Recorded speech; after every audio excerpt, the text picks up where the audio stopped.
Welcome to Mindset Lessons from the Field. I'm your host, Gina Kazaza. Before we get started, quick invite to join our free Substack community. We got monthly book club. We got articles to boost your mental fitness and resilience. We got a group chat going on because growth is easier when you're not doing it alone. So come on over and join that Substack community. Also, if this show hits home, please leave a rating, share it, follow us on Instagram, hit that subscribe button on YouTube. Thank you guys so much. Now, one more thing before we dive in, quick shout out to our sponsor. This episode is sponsored by Empowered Lit Literacy and Beyond. It's a 501c3 nonprofit bringing author visits and confident building programs to kids. Right now, only 30% of kids are reading at grade level. Gosh, that's a scary number. And confidence drops at the age of 7. Empowered Lit is changing that, but it takes partners like you. Literacy is the entry point. Confidence is the outcome. Learn how to support them in the show notes.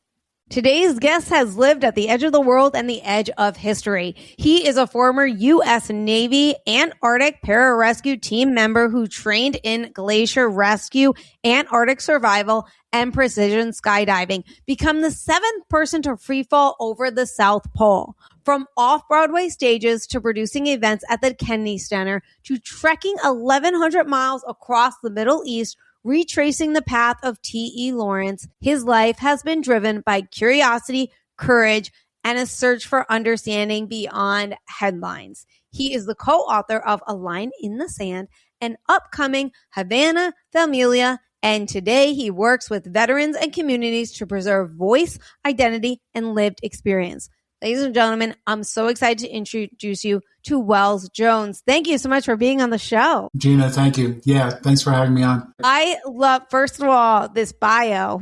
This is insane, but I do want to pull out this one thing that I said in there where your life has been driven by curiosity, courage, and a search of understanding beyond headlines. And the reason I want to pull this particularly out is because curiosity. You have moved from pararescue team to producing events and off-Broadway stages and then trekking 1,100 miles and being an author, so many different things. And I have a keynote that is how curiosity fuels resilience. And I talk about how our curiosity is what builds our resilience to keep on going, right? To see something that we want to do, we get curious about it and go at it, right? And every time we get pushback, right, that curiosity, though, fuels us to keep on going, right?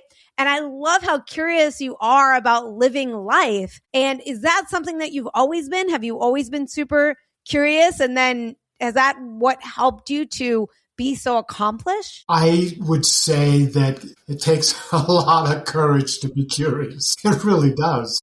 I mean, you thought, I'm going to go over the hill and see what's over there. And, you got to deal with what's there and make it back, right? It's always about, it doesn't count unless you make it back. And so the curiosity thing, I think the turn of events in my family, I'm from a military family. My father was Korea. He was a general's aide, 13 months active duty combat. The guy got very messed up from it. And he also had 6 children, 2 sets of twins. We're all born in different bases. Stuttgart, I have a brother on my first birthday, born in Stuttgart. 2 older sisters that were born in El Paso. Another set of twins in Fort Sill. He took his life when we were very young. Wow. I was 11. So I'm way beyond being 11 years old now, and much has come, much has happened. But it really, from my curiosity or my adapting and learning a little bit about capacity started very young at 11 when my mother said, right after my father had passed on, she said, we need a door on the side of the barn. I think you can make it. I'm 11. And I said, yes, ma'am. We came from the South Carolina, like I mentioned to you. Yes, ma'am. And she said, now, she turned around, she pulled out a coffee tin of nails. She said, now you straighten these nails. And after you're through and use them, and after you use them up, we'll see about getting more. And I said, yes, ma'am. And turned around and went out and had to figure it out. 11. And many things like that. And then when I wanted to leave home at 15 after going to an encampment for citizenship lessons, I said, Mom, I have friends now. We're living in Vermont. I did not have friends. My graduating class, who I did make it through, was 31. 5 towns, 25 square miles, rural. rural. I loved farming. I loved haying. I learned all those things. But at 15, I made friends at this international camp that we went to Great Falls, Montana, came back home, school started. I said, Mom, I'm going to leave. She said, what do you mean? I said, well, Charles said I could go live with him. She said, you mean you're going to go live in Harlem? And I said, well, he said I could. And she said, if you can't deal with where you are right now, you have no business putting a foot forward. And stop commenting so much on everything. See the beauty around you. These are New Englanders. You don't know these people. Learn about them. And don't put a foot forward until you know you'll get tapped. And I'm like, I'll get tapped. For what? I said, yes, ma'am. And then by the time I was a senior, there was a quote, several. One was, one man with courage makes a majority, and I figured that really suits me. One man with courage makes a majority, and I later learned that one man with courage can influence. But then I read a Churchill quote, and the Churchill quote was, to each there comes a time in their lifetime, a special moment when they're figuratively asked to do something very unique and special and fitting for them. And what a shame it would be if that moment, what a tragedy, found them unprepared for what could have been their finest hour. So it had to do with the tap and being ready. And that just instilled in me. Clearly, as I said, I grew up without a father, with other siblings, but I learned how to do things. And I was curious. And I wasn't drawn, even at the time, into drugs. And my mother saying, don't run away. Deal with where you are. Be present and give it your all. So this is the foundation from which I went. And then I ended up into the service, and I had no idea what would happen, but I knew I had to get out of Vermont. No idea, of course. She said, I think you should go into the Navy. I said, really? So I've always seen you, your father was in the Army and blah, blah, blah, blah, blah, blah, but I've always seen you in all white. Well, that's a mom, right? And I said, okay. And I did, and it was a fabulous move. When I was in A school at graduating, the senior chief said, okay, we're ready to give orders. Everybody's going to get their orders. He goes, Diaz, you're going to the candidate, so-and-so, Jones. Good God. He turned it upside down. He showed it to the guy next to him and then went, Cheech. I was going, Cheech. And he put it to one side, saved it for the very last. Okay, Jones, you're going to one of the most beautiful places in the world, Christchurch, New Zealand. You're going to be a part of Antarctic Operation Deep Freeze. Getting there, I did go. I was thrilled. And he said, I hope you like the cold. I was like, I don't mind the cold. I was a skier. I loved hiking. And my first night there, the group was deployed to Antarctica. The staging base was Christchurch, New Zealand, and flying C-130s and UH-1N helicopters in McMurdo, from McMurdo around the ice, including South Pole and all the outlying stations, and places that were just lat longs and making open field landings and takeoffs. First night I was there, someone said, hey, why don't you come with me to Enlisted Men's Club? I said, okay. Went over there, sat down. The guy sitting across from me had wings on, parachute wings. I said, what's that? What are you wearing? Parachute wings. Okay. For what? I said, I'm a member of the Antarctic Pararescue team. You interested? Yeah. And so it was just one step onto the other, and these incredible experiences, and my foundation with the Churchill quote and being prepared, being ready for a tap. My entire career, everything that you read was a tap. I never thought I was going to be an actor. It was my mother, beautiful, great woman. She said, don't you ever tell anyone that I told you to be an actor. She said, it's just not the thing a mother should do. And I said, well, all right. Well, I don't really know what you mean. She said, but I think you'd be very good. Why? This is after the service. She said, because you can be someone else and you can learn about people. And I think that's important for you. I think that's going to mean a lot to you. You can be a king, you can be a prince, you can be a real shit if you want to be. You can play the roles. Look into Shakespeare. I think you'll really like it. I did. I loved it. But wow. I better stop I here. love how you say yes to everything. And I just want to point that out for our listeners is like, you got curious, someone's like, you want to learn about pararescue? Yeah, I'm curious. Like, tell me more. Right. And then next thing you know, pararescue, right? It's like your mom mentions act. I'll tell you, that's how I ended up in acting as well, but not my mom. None of my family thought that was for me, nor did anybody I went to school with because I was a child that didn't speak. So why wouldn't she act, right? I did not speak. I mean, I spoke, but I didn't, like in school, I was very, very quiet. Quiet. Right. And I worked for Penny Marshall. You know who Penny Marshall is? I sure do. Okay. So I used to work for Penny, and about a couple of months into working for her, she always knew I wanted to be a director. And she was like, "Oh no, that's not for you." So what do you mean? She was like, "You belong in front of the camera." I go, "No, I 100% don't." And she was like, "You do. Join an acting class." Were you in New York? It was like, I was in California at the time when this happened. And I ended up going to a party that night, an LA party that night. And I started talking to this guy and I'm like, "What do you do?" And he goes, "I'm an acting coach." And I'm like, "Stop." And I'm like, when's your class? He goes, "Monday." And I go, "I guess I'll see you on Monday." And then I started acting and I ended up doing acting for a bit.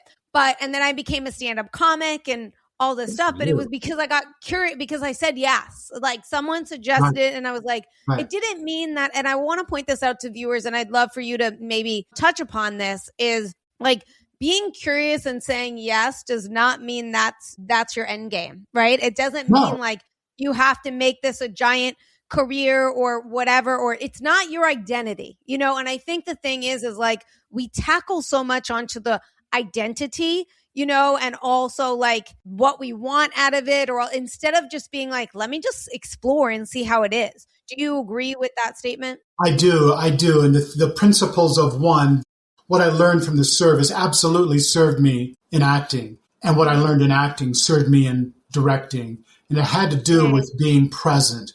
The curiosity was just ingrained. So we don't even have to go there. I mean, that's just there. Yeah. And the willingness to do that. And then it gets into adapting. And you mentioned a key word here, identity. Veterans today separating from service. There's a lot of issues with identity and reentry. And that we could talk about that at another point.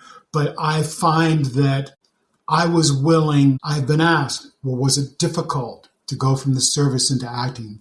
And I'm saying, no, it was a new identity. Well, what about your identity? I said, no, you didn't hear me. It's an evolution. Yes, that's a great word. It's an evolution. Yeah. No one has said that on the show. Over 100 episodes. 100%. Yeah. It's all about evolution. And resilience is not just survival. Hey, man, I made it. There's other levels of what resilience means. And it goes from physical, it eventually ends up intellectual and being able to absorb different perspectives. There's a resilience. I think also, like you mentioned, you went into directing and acting. Now you're author, right? And all this stuff. But it's all, you adapt very well, it seems. But also, why don't you tell us too about how you persevere in terms of, and I talk to this when I do a lot of speakings with kids, they struggle a lot in school, which makes them not like it, right? And I'm like, guys, it's hard because you're learning. Everything is new for you and you're learning, and then you're tackling on more and more and more as you go. And it's a lot, right? And I go, that's so normal. And it's so normal to hate something that you struggle with, right? Because it's just, we don't like that struggle, right? Our brain wants to keep us safe. But the obstacle's the way, Gina. The obstacle is the way, and I found that out early. How can you be tapped to say, when Alma Powell was the chairman of the board, Colin Powell's wife of the organization, she said, I think you should go after him. Because my wife and I had done some production work. And so it was Bill Bennett's wife, Elaine Bennett, former Secretary of Education, drug czar Bill Bennett. And his wife said, I want you to run the foundation. There's a reason. And what I'm thinking is not, no, not me. I've never run the foundation. I like mountains. I like skydiving. I like, that's me, identity. And she said, no, the way you produce these shows for us, you're exactly what we need. And so it was evolving into, but it's being willing. And for children, as a director, we worked with this organization in LA, getting ready to do a tribute to Nancy Reagan. Our organization, the choir, was going to sing, be a part of it. It was at the Beverly Wilshire Hotel. Oh, yes. So we're at where's the Golden Globes? I always think of Merv Griffin's place. So we've got all these inner city girls, very dark skinned, and they are just they're excited. They're all jacked up because they flew from from DC to LA. And I'm saying, ladies, stop commenting. We're here. Look, let's just go over this. And just like 1, 2, 3, the beauty of what's happening. Yeah, but Katisha's, she's got my thing. I say, whoa. The commenting goes back to my mom. Stop commenting. You don't have to comment. You don't have to have an opinion about what it is, what it isn't. See what it is. Engage in the moment. Didn't acting teach you that? Oh, yeah. You're exposed. I mean, it's like you're out there, the lights are on. I did a lot of stage. You have no choice but to be in the moment. And so all these layers of learning. I don't know where your original question was, but what do you think about that? I love it. I love what you've been saying, though, about being present, engaging. I think the thing with acting is they call it reacting, right? You always want to react to what that person is saying, which means, you need to be listening. Where it's always been interesting for me in terms of with acting, I like to put an action to it so I can not be in my head, and a lot of times I'm constantly, the voices in your head, they just don't stop. Right. And I want to know for you, what are some things that you do for yourself? Yesterday for me, I was really in my head with a lot of stuff and I was sitting down, just doing nothing. And I was like, you know what? We're going to go clean and we're going to be active and we're going to do something to then get out of the head. And also it helps me feel better and energized. What is it like for you? Trekking 1,100 miles, also being an author, right? Writing a book, that takes a lot. There's a lot. When that self-doubt, when those negative thoughts come in, when all those thoughts come in, what are some things that you do for yourself that allows you to either quiet them or, to keep on going? Well, you never step in the same river twice. And that river flow that is just going and it's repetitive. It's just vibrating and it's it's the same thing. And I've learned to be nicer to myself and just say, hey, buddy, knock it off. Let it go. You're right. This sucks or this is okay or you don't know. Why don't you really admit what's in your control and what's out of your control? Where do you stand? Gina, I am so far along in age and experience that it's there is no time to try and control something that's out of my control. There's every moment to be kind, to be gracious. In my training to go to the Middle East, it was the number one thing that Jamie Lothar Pinkerton, SAS, former SAS, Irish Guard. He was the private secretary of the Queen of England in the care of Prince Harry and Prince William. He also was a partner at an insurance company. When we realized, our wives said, you're going to need to get a will. Well, you're going to the Middle East. It's okay. And then one, right? You get it? I'm glad you're laughing because they weren't laughing. Miles's wife and my wife was no, this is serious. Yeah. Well, what are you talking about? Well, you're going to the Middle East. It's 2005. You're scaring me. Sorry. Yes. So get real. That was the reaction. So we found an insurance company, and it wasn't about the will. It was about we wanted just to follow T.E. Lawrence's path. So we got an insurance company, and they said, "What do you need this for?" I said, "We're going to come to the Middle East and da da da." Well, you've got to get trained. Have you been trained? No. Well, you need training. What? Are you sure this is something you want to do? Well, we have a guy that's just worked with Ewan McGregor and Charlie Borman on their long way around motorcycle trip, and he might be interested in advising you. So Jamie did. And one of the things that really came through with all the different things with kidnap and ransom instructions, with all the training, and we did a lot of training. It was wonderful. Was graciousness, he said, is the one word that's universal. And so it's finding graciousness in oneself, which is part of resilience. It's who you really are. I mean, it's, you're in different environments. I mean, I'm going from SEAL team or just extreme life-threatening situations. Are you going to keep your cool or are you going to lose it? And so when you have this vibration of thoughts that are just breaking it down. Get up, breathe, like you said. I go, I do this, I go for a hike. And for myself, it's really seeing it and letting it go and learning. It's a muscle. I asked Bill Bennett one time, how do you remember so much? You're like he said, I trained my brain like a muscle. It's no different than lifting weights. He said, I just realized, and his brother, Bob, I don't know if you know that family, but he's a very bright man. And not so personally, but yeah. Yeah. And whether you like politics or not, it's still, I'm looking at individuals and how they achieve. And I realize the power of our thinking, and that it really, my mother would say, and she said, now I think you're off course. And I was like, 16. She said, you damn well better get back on course. And I'm going, And I step away, what? I get it. She was seeing through. She said, you're off track. And it's thinking. And so I have found that when I'm distressed, it doesn't mean I'm not prone to getting depressed or upset, but it's just these days, the last few years, definitely, it's a different approach. The pause between stimulus and response, take it.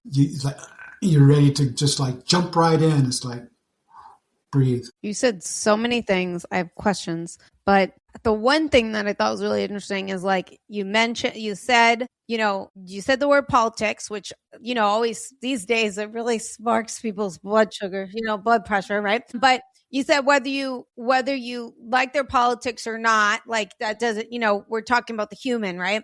And I want to know, what happens when you replace assumption with real human connection? Because it's I think we as human beings lost the fact that you have a right to your opinion. You have a right to your beliefs. I don't have to agree with them. That's okay. We can still be friends. We can still have that connection. These days, I feel like that kind of went on the wayside, where you can't have connection with somebody that you don't have beliefs with. For someone like you who's been to the Middle East, you've been, all over. What happens when we replace assumption with human connection, and how do you see humanity through conflict? Storytelling. It's listening to stories. We, Gina, and listeners have grown up in this social media thing. Quite frankly, because of the people that I worked for and I was so busy, I never was on social media. Other people might be, but I just didn't engage in. I am now. I have a LinkedIn. And because of business, but a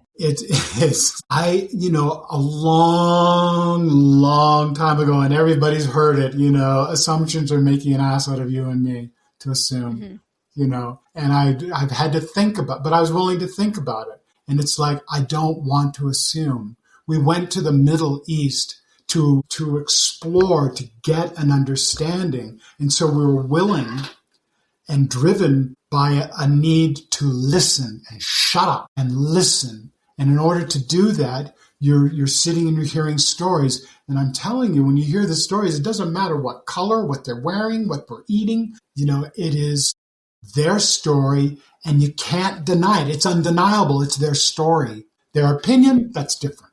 And we've got opinions left and right. But when you sit and really listen to someone's passage from one thought into another, with a family, with children, with business, losing something,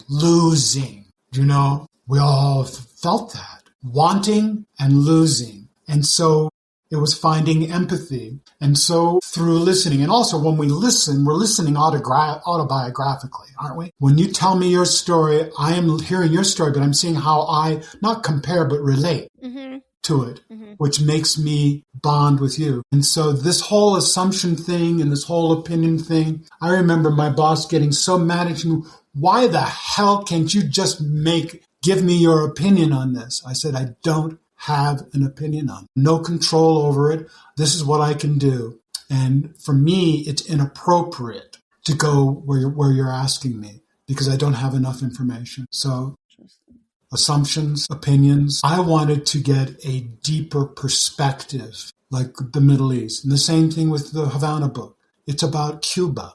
It's about the way it's been treated for years and subject to, the imperial gaze. And so I'm interested in person to person, where they are. And when we went to the Middle East, Jamie said, okay, you should fly. No, we'll fly in, but we're crossing borders on foot. That's not advisable. We want to go into Israel across the King Hussein Allenby Bridge. Not advisable. And we said, Jamie, we want to sit there side by side and look into people's eyes and see who they are. It did. It's different. And all the books. What did you learn about them when you did that? They were human. Mm-hmm. There's fear, going through immigration at the King Allenby, the Hussein Bridge is aggressive, mm-hmm. but it's aggressive for a reason. It's not personal towards me. Stand back, get over here, you. And it's like, and they got the guns to back it up. And everybody, it's aggressive. And you say, oh, well, they're mean. No, they're concerned about car bombs, about all kinds of things. And so this is what people go through, and absorbing that and realizing what that must do to their state of mind and their heart. And how when you do see anger, and then you see the anger turn into such hatred like October 7th, 2023, you see how people, have their opinions and deal and hold onto it, and they destroy each other. And it's still going on. Going back, so I want to make sure I get the next one because as we were talking a lot about stuff, you talked about like you're in some of the harshest conditions, right? Like, do you have what was the craziest, the harshest, was there ever like, I don't know if I'm getting out of this type of environment that you were in at all? No, not really. I think the thing that was the hardest was the fatigue after the actual, a lot of camel riding, a lot of just being so aware, situationally aware and protective, really following the guidelines, staying in places that on the first floor in the back and seeing things, and just that sense of overload, that was the danger that I felt could get us in trouble. To say, I'm so sorry. I meant to say like in all, like Antarctica, like like all the places, everything that you've been. I apologize. Yeah, I've been on the nose of the dais because my ego put me there. I was upset with the Kiwi mountaineer, Stu. I knew he didn't really like me, but he had a rough time because we were skydiving, parachutes, we had the helicopters, and they were, mountaineers from the Hermitage in New Zealand.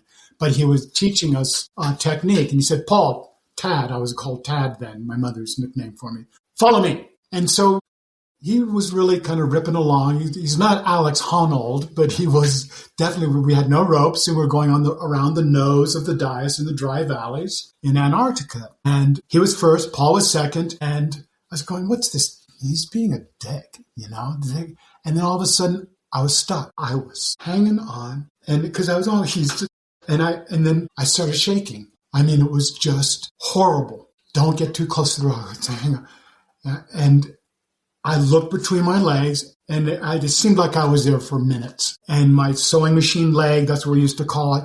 And I thought I was just barely holding on. And I looked between my legs, and I said, actually thought, if you let go, the pain is over. Move your left hand. Move your right foot. And it was above me up here. And I'm just listening. And I got up. He said, it was my ego.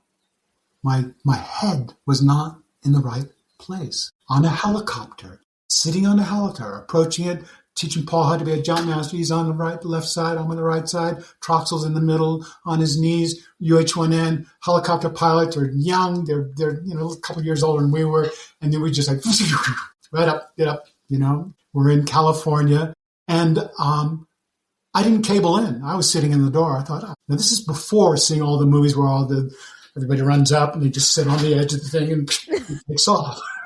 This is Jones and Paul and Troxel, and we had just done a show with the Blue Angels, doing skydiving moves in the air with the Blue Angels in Point Magoo. And I mean, just feeling kind of full of myself. And I thought, I don't have to cable in. This is cool. Got up, went over the Camarillo Hills, and then suddenly the helicopter did a right bank. I slid. My right foot caught the skid. My left foot went down almost to the back of my knee. And people say, oh, well, you had a parachute on. Yeah. We're like, no. There was no space to pull the parachute. That's what I did. It leveled off. You all right? I hear, you all right? I didn't even turn around. I was shaking so hard. And I was like, what are you doing? And I lost control of myself. And I mean that. What are you doing? He said, we're doing streamer run. It was like streamer run. Paul's learning to be. And it's like, what are you doing? You're going to have to answer. You got to, I don't want to do this. I said, it was like, no. For the first time in my life, when I thought, you have total control of your life now that you're skydiving, I thought that was incredible. And that was genuine. But today, that moment, and I said, what are you doing? Answer. I was like, transportation. This is transportation. I'm a member of the Antarctic Pararescue team. This is a means to get down to a need down below. It's transportation, and everything just... Whoa. How long did that take? Did it feel like it was forever? Forever. To calm down? Forever. Yeah. But once it was over, it was over. Now, I've told this story many times on podcasts, but it always brings back the exact same thing. And it was my ego. It was like, wait a minute, you're just just a little too, bring it in. And it's like my mom, get back on track. Don't mess up. You can't mess up. And so it was, there's been situations where, and what I find in those situations that it's been my fault. We're going to stop right here as we're going to give a shout out to one of our other sponsors, Sphere Emoji. Quick question for you. When was the last time you gave someone a gift that actually meant something? Not another candle or another box of chocolates, a gift where every time they see it, they think of you. That's Sphere Emoji. Plushies with personality. It's saying, I got this for you because you're loved. Or I got this for you because you make me laugh. You're my giggles. You're my Lulu. They are soft, they're comforting, and a daily reminder that that person matters. With Valentine's Day coming up, Lulu is the perfect gift, mini or pillow size. And yes, the pillow size is as comfortable as it sounds. It's my favorite. So go on over in the show notes and find a sphere emoji that matches your vibe, or just go to sphereemoji.com. Now back to our show. It's interesting that you could see that in a sense that I always talk a lot about accountability. I always talk about being able to observe yourself in situations, good or bad, doesn't matter. Just situations, like how to observe yourself on how it went, how you did, right? Because situations always arise again, right? And like, I was observing myself over the weekend because I felt like I was just being a little bit lazy. I was watching some TV. I was relaxing, but I was getting too comfortable. You deserved it. That's what I was telling myself. But then it was becoming too much. And then I was pulling myself out of it. And then today I was observing myself from the weekend on, how I did, how did I pull myself out, what I was feeling, and then things like that got me to the gym this morning. Going to the gym is very challenging for me. It's my hard thing I do every day. And, and how I did it. But the thing is, like, being able to observe myself really helps me to A, evaluate, and B, when I'm in other situations where emotions might be taking over or I'm fighting myself or those negative thinking, I'm able to get through it. Was that something that you were always able to do, is observe yourself and recognize, you being at fault or something like that? Or if not, how did you get there? I just always felt that way. I've always been the one that if you're going to climb the ladder, you do it one step at a time and be willing to make a mistake, but don't jump it. Do the work and be present. It was always very important to me. Interesting. I think that's really important too. That's something I'm working on, is the journey. This is a journey, but it's always what I'm doing today and even doing the books. It's been a task. Never knew I would be writing a book. I never thought, I'm going to write a book. I'm going to go out and I'm going to do over 100 solo sunrise summits on the mountains here at 12,600 feet. And I'm going to start at any time so they get up there for the summit. It was just something it came out of a need to explore further, deeper self without anything around. No influence, only your thought. Scared me to death. I started doing it when I was like how old was I? 50. Started doing it in Colorado on teeners. I would take up my dog, and then dog passed on. Then I did it getting up at 1:30 in the morning, and figured, in the beginning it was like 4.5 hours to get on top, and would let down to I said, if I can just get under 3, and then I get under 3, and these guys say, oh, I do it an hour, and I go, no, but it's finding more about self and capacity, and you're going to the gym. There is so much there and I know what you're saying about it. We all do. I just don't want to do it today. Every morning. And then you said it every day. But doing it, not doing it, it would show up so quickly what you were missing. Mm-hmm. You think sitting down, the other day and just enjoying some shows and, taking a little time out, that bothered you, right? That's very, very true. I actually want to talk about this because we're talking about like a hike too. The trekking 1,100 miles across the Middle East, and things like that. Talk to me about that. How long did that take you? Talk to us about this. I find it very fascinating. Well, the whole point was that I had just spent 4 years in D.C. I was very close to George W.'s, because of Alma Powell and Colin and Bill and Elaine and everybody. Everything in D.C. was always about how close to the president you are. Back then. It probably is the same now, I guess. I don't know. But I don't know if I want to be in that crowd. But I was in that crowd then. And after my 4 years running this foundation, I met up with Miles, and he asked me if I knew anything about T.E. Lawrence. He said, what do you think about what's going on in the world? I said, well, George W. just flew, made a nice splash on the aircraft carrier and said, mission accomplished. He said, but now it's weapons of mass destruction. I said, I don't get it. And I think Colin Powell's, all these different things. It wasn't just opinion. It was inside information that I don't need to get into. He said, do you know anything about T.E. Lawrence? I said, yeah. He said, you do? I said, well, I saw the movie. And he said, well, yeah. He said, have you ever read Seven Pillars of Wisdom? Yes. Why? Well, I was going to do a one-man show as T.E. Lawrence. I saw Peter O'Toole as Lawrence of Arabia. I was young, much younger. Okay. Until I found out that he was 5'5.5", T.E. Lawrence. And I said, well, what an amazing movie, David Lean and blah, blah, blah. I said, I'm fascinated by the individual and what he accomplished during World War I with the Arab Revolt, but I could never plan. Anyway, we got a Broadway producer. We worked for 20 years on the show, and we just let it go because we had 4 writers. And we could name people. No one could produce what we wanted. We have our book, A Line in the Sand. But we realized, this is 2005, that we had to go there. And it was really funny. We got the Broadway producer, came out, and was like, you know what? I said, I do. And so we did.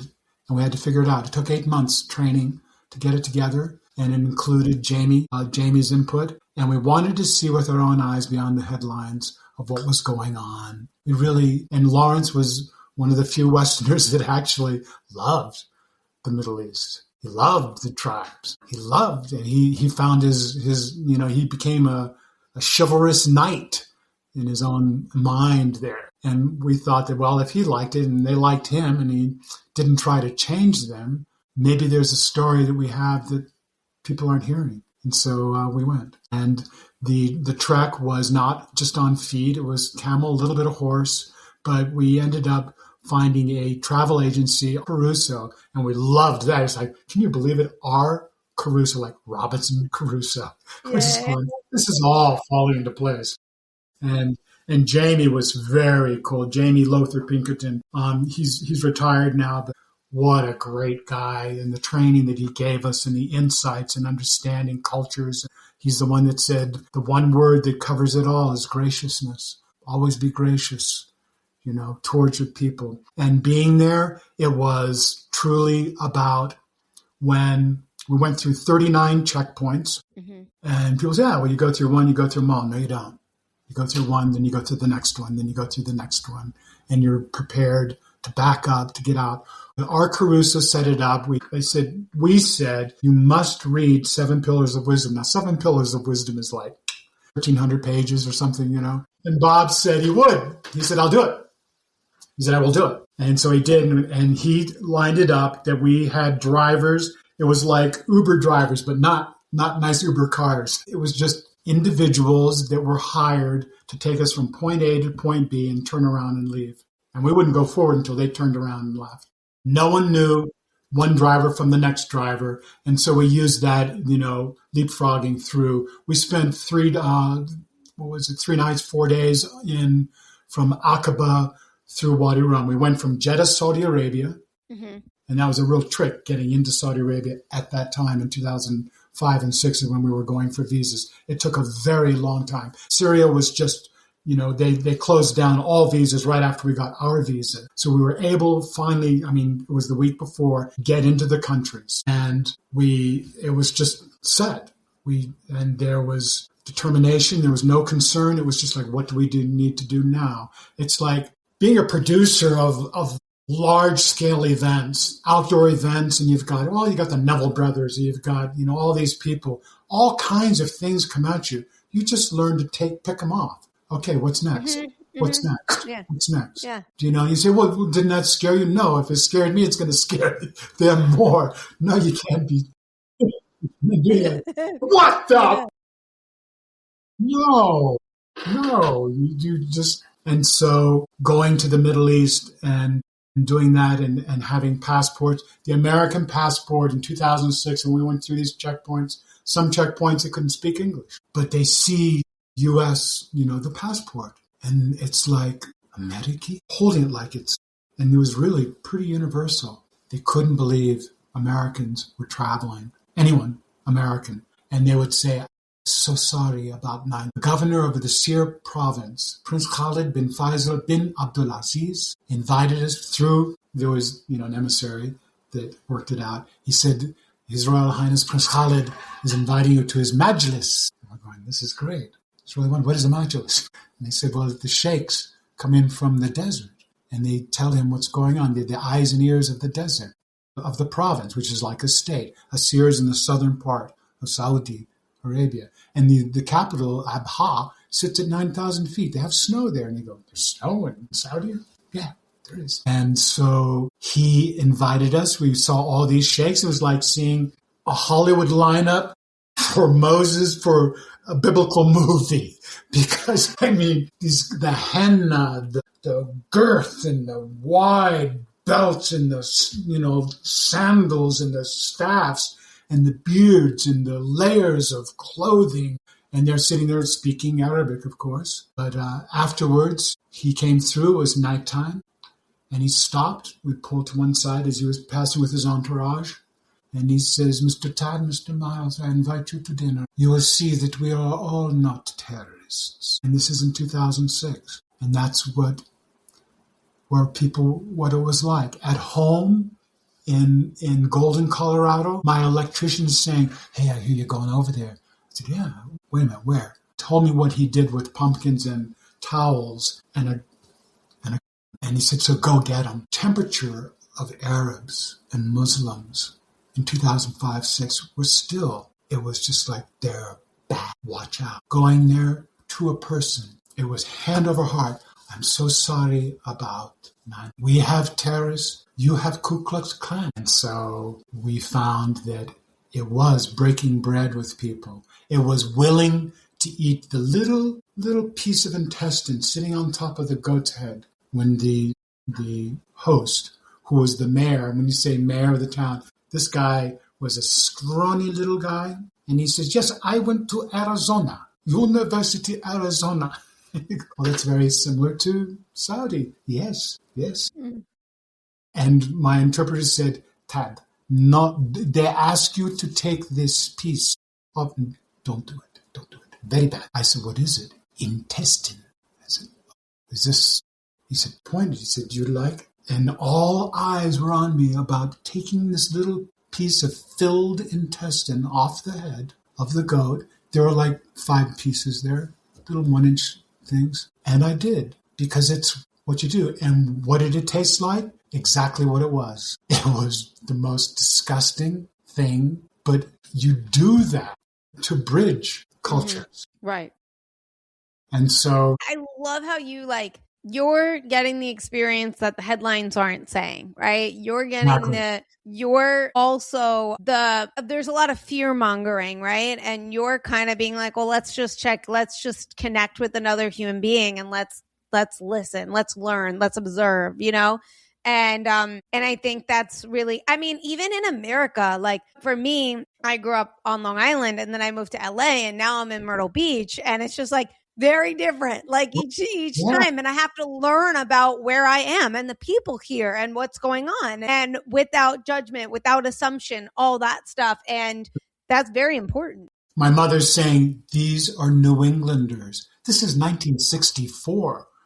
I mean, it's a long time ago, and rural. People were coming in smelling like they had just left the cattle stall. I mean, it was just ripe, and it's okay. And I wasn't sitting there going, I hate that. It wasn't that. It was just the way I was not accepted.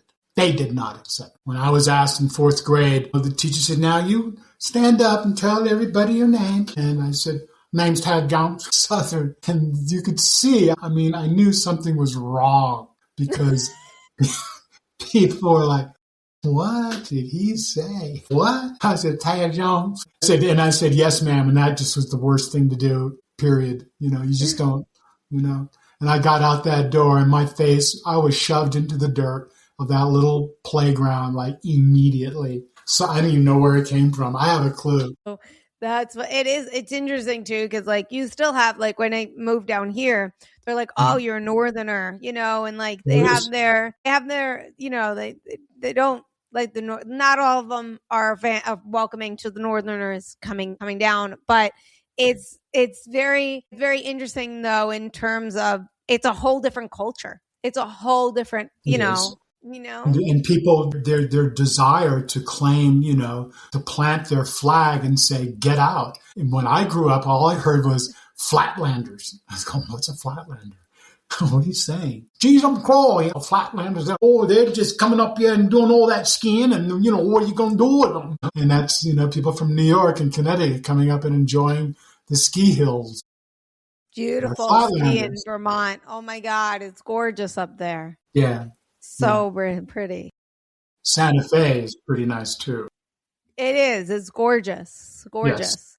And the places, the mountains very near, Colorado is very close. Yeah, there's so much beauty in America. I love it. I love I did a ride from here to British Columbia with a friend, and there was purpose behind it. There's always purpose. Adventure with purpose. That's Havana, the Middle East, kayak for a cause. It's always with an intention of serving, kind of.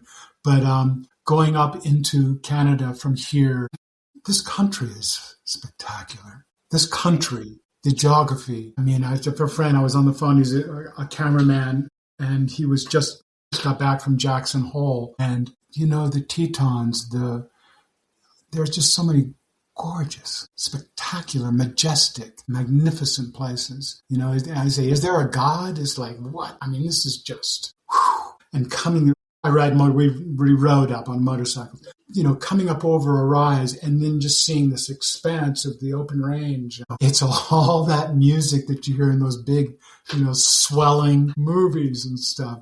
But it's true. And in the service, we get to experience a lot of that. And we also have to deal with a lot. And just circling back to the service with Reflective, this new company that we've got going, I didn't meet, but was introduced to him, Scott Mann. He's a former Green Beret. Do you know that name? You'd be incredible. He has his own podcast, but he wrote Operation Pineapple Express. It's about the Afghanistan people leaving. Mm-hmm. Mm-hmm. And he was in charge. Yeah. I had one of the leaders of that. And his whole concept of storytelling, and, we all have scars, and especially in the service, in the service with the Green Beret, the Special Forces that left, it's the moral injury and not having that, so many organizations for veterans are about getting them to tell their story. Storytelling, like you said, it bridges that gap. I mean, connects us. It connects us, right? It bridges the gap that, you might be like, I don't understand you. But when you tell a story, it allows us to connect and relate and have empathy and all this other amazing stuff. So I want to ask you though, as we wrap up, because it's been such a riveting, amazing conversation. What would you say on a daily basis that we should be doing to strengthen our mental fitness to tackle those everyday challenges that come our way? I think that what I've started doing, Gina, it's been for a while. It started with Wim Hof, the breathing and the ice baths and stuff. But I really do believe that it's centering ourselves. We must, because it's radically wild politically, economically, socially right now.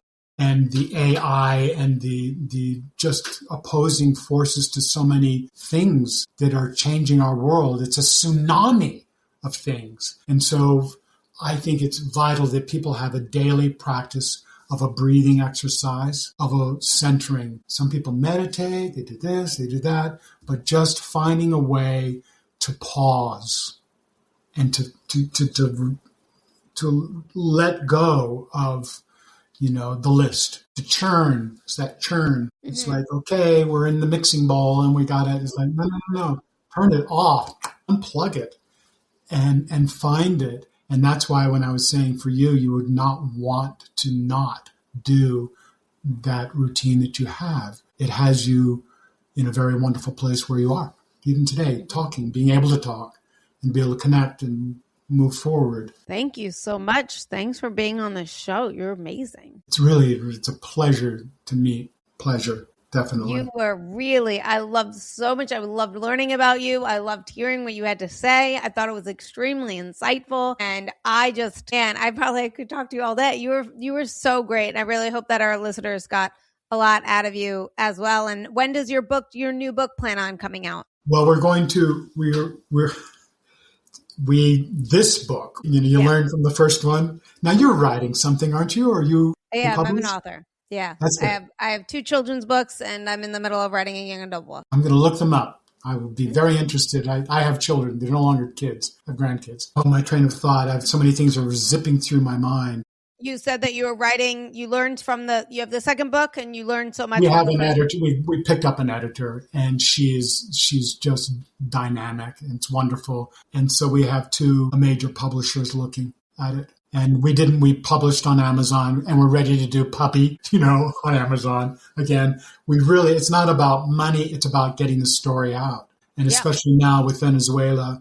And we have friends in Cuba, and we are so blessed. Very blessed. Very blessed. Yes. Yeah. And I've always thought what blesses one blesses all. Love that. Thank you so much. And thanks so much for joining us. I really appreciate you. To wrap up, everyone that's listening, like, share, comment, subscribe, become a Substack member for those extra goodies that only our Substack members get. And I will see you guys all next week. Thank you.